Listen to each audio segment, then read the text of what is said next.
I find that process of, when somebody gives you the rhetorical flourish that makes something clear in your head, it feels good. It's an endorphin rush for me, and I think it is for the audience. So to me, explaining a science fact is about the same as a comedian crafting a joke.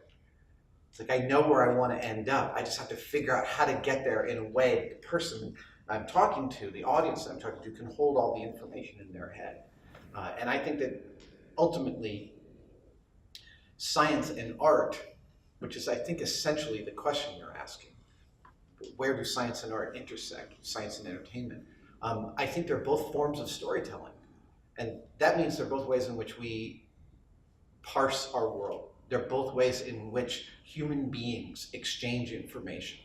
The message I always hope to spread, wherever I go, whoever I'm talking to, is that each one of our own personal obsessions, and many of us have many different obsessions, those obsessions and feeding them are the pathways, are the gateway to our own excellence.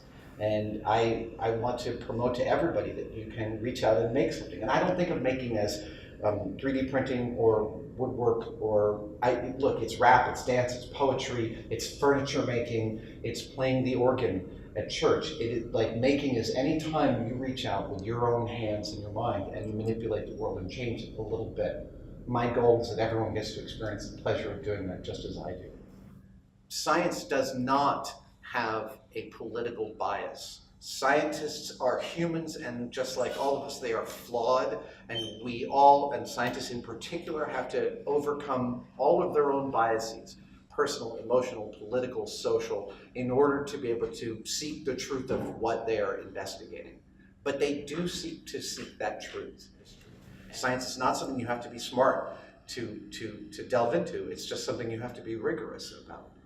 And that rigor shows. It shows in the work that gets done, and you can go and investigate that work for yourself.